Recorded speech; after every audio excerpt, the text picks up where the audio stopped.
الحمد لله الحمد لله نحمده ونستعينه ونستغفره ونعوذ بالله من شرور أنفسنا ومن سيئات أعمالنا من يهده الله فلا مضل له ومن يضلله فلا هادي له وأشهد أن لا إله إلا الله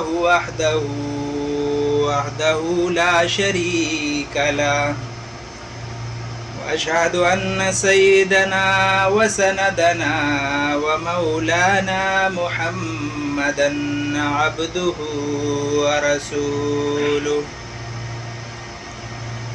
أرسله بالحق بشيرا ونذيرا وداعيا إلى الله بإذنه وسراجا منيرا أما بعد فقد قال الله تبارك وتعالى في كلامه المجيد أعوذ بالله من الشيطان الرجيم بسم الله الرحمن الرحيم ألف لام ميم ذلك الكتاب لا ريب فيه هدى للمتقين وقال النبي صلى الله تعالى عليه وسلم خيركم من تعلم القرآن وعلمه أو كما قال النبي صلى الله عليه وسلم وفي رواية الماهر بالقرآن مع السفرة الكرام بررة والذي يقرأ القرآن ويتتأتأ فيه وهو عليه شاق فله أجران وفي رواية الكيس من دان نفسه وعمل لما بعد الموت والعاجز من أتبع نفسه وتمنى على الله أو كما قال النبي صلى الله عليه وسلم किताब हुदा में ये तासीर देखी किताब हुदा में ये तासीर देखी बदलती हजारों की तकदीर देखी जमीउल इल्म फिल कुरआन लाकिन जमीउल इल्म फिल कुरआन लाकिन तकासुर अन्हु अफहामुर रिजाली जमीउल कुतुबि युदरिकु मन क़रअहा जमीउल कुतुबि युदरिकु मन क़रअहा मलालुन औ फुतूरुन औ सामा सिवा हाज़ल किताब फ़इन्न फ़ीही सिवा हाज़ल किताब फ़इन्न फ़ीही बदाइउ ला तुमल्लु इलल क़ियामा इज़्ज़तमंद मुसलमानान रुडू मस्तासु दौड़ान दी द अल्लाह रब्बुल इज़्ज़त द कलाम द सूरतुल बक़रा इब्तिदाई आयत अगत स्तास दमखी तिलावत को और सरम योसो अहादीस द जनाब रसूलुल्लाह सल्लल्लाहु अलैहि वसल्लम उलवस्तल ذكر अल्लाह रब्बुल इज़्ज़त दी बिमा तासुला द अमल कौलो तौफीक रा नसीब की और माल दी द सही वैना तौफीक रा नसीब की इज़्ज़तमंदो दे आयात करीमा द कुरान पाक की अल्लाह रब्बुल इज़्ज़त द कुरान मजीद هغه شان هغه بیانای د قرآن کریم تذکره کوي. نو الله رب العزت فرمایي الف لام میم، الله عالم دی فمانا د دې حروف باندې. ذالک الکتاب، دا کتاب چې دی لا ریب هیڅ شک نشته دی فیه پدې کې، هدن هدایت دی للمتقین د پاره د متقیانو. نو قرآن مجید دا الله رب العزت د انسانیت د پاره د بنینو انسان د پاره د هدایت یو سرچشمه جاری کړی ده. لکه دنیا کې چې مونږ او تاسو وګورو، نو مونږ چې یو مشینری چې څوک خرڅوي نو د هغې سره هغوی یو کافي هم ورکړي، په هغه کافي کې دا هدایات یې چې دا مشینری به تاسو په دې طریقه استعمالوئ، د دې استعمال به داسې کوئ، که داسې استعمال هم وکړو نو دا به درله وخت غواړئ، دا به درله فایده وکړي، خو که د دې استعمال تاسو غلط وکړو نو دا به ډېر زر خراب شي. نو دغه رنګې الله رب العزت چې دا انسان را لېږلی دی دنیا ته، نو د دې انسان د ژوند تېرولو دپاره هم یو کتاب قرآن مجید با برکته کتاب رب العالمین را لېږلی دی چې ای انسانه ستا د کامیابۍ دپاره، ستا د فلاح دپاره، ستا د رشد و هدایت دپاره ما دا کتاب ستا سره دنیا ته درلېږلی دی. که ته غواړې چې زه کامیابي حاصله کړمه، که ته وې چې زه هغه لوړو لوړو مقاماتو ته ورسمه، که ته وې چې زه یو مقام حاصل کړمه، نو الله رب العزت وایي چې ای انسانه دا کتاب زده کړه، دا کتاب په خپل ژوند کې راوله، دا کتاب په خپل عمل او په خپله زندګۍ کې راوله، خپله 24 ګنټې زندګي د دې د لاندې تېره کړه، د دې کتاب د احکاماتو د لاندې تېره کړه، نو ای انسانه ته به کامیابۍ ته ورسې.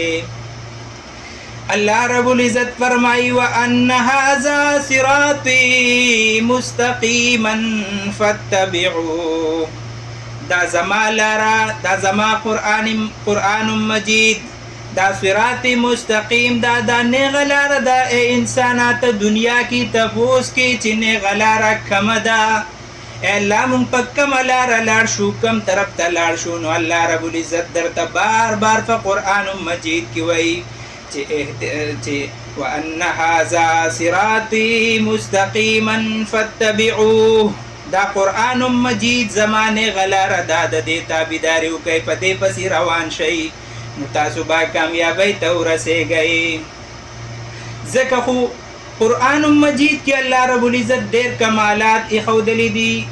ځکه خو هغه شاعر هم وایي چې کتاب هدا میں یہ تاثیر دیکھی، کتاب ہدا میں یہ تاثیر دیکھی، بدلتی ہزاروں کی تقدیر دیکھی. دا خدا الله د کتاب شان دی چې دا کتاب څوک واوري نو هغه هدایت طرف ته راشي، هغه نیغې لارې طرف ته راشي. الله رب العزت بار بار انسانیت ته وایي چې دا نیغه لاره ده، دې پسې روان شئ.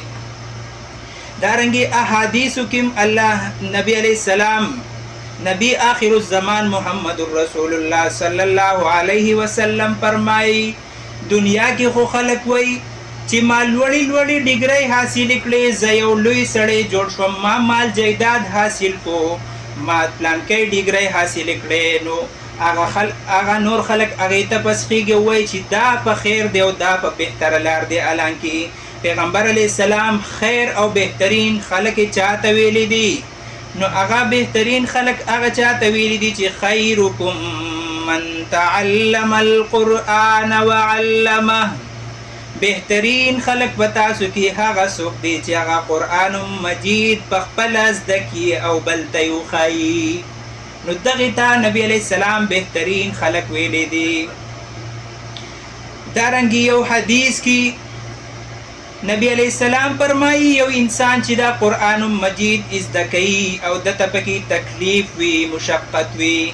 اوس نن سبا که وګورئ که نه نو مشران وایي یاره زما ژبه پیړه شوې ده او زه قرآن مجید نشم یادولی، حالانکه که وګوري کنځلې به کوي، وسو ته به قاریږي، په کور کې به وړو ته قاریږي، په لارو کوڅو کې به په معمولي خبرو باندې جګړې کوي، وایمې به کوي. او چې د قرآن مجید خبره راشي نو وایي به زما ژبه پیړه شوې ده او دا خو زه نشم یادولی. حالانکې د کنځلو دپاره یې ژبه نه یې پیړه، هغه کنځلې پې مزیدارې کوي، داسې الفاظ وایي چې هغه په ډکشنرۍ کې هم نه میلاویږي. خو که راشي قرآن مجید ته خبره نو وایي زما خو ژبه پیړه شوې ده، زه خو نشم یادولی. نو د دغې پیړو ژبو والا دپاره هم نبي علیه السلام ډېره بهترینه خبره کړې ده چې د دې خلکو دپاره به 2 اجره وي، ځکه چې دوی محنت کوي، کوشش کوي او دوی ته بیا هم نه یادېږي، نو چې دوی دا یادوي نو دوی له به الله پاک ډبل اجر ورکوي.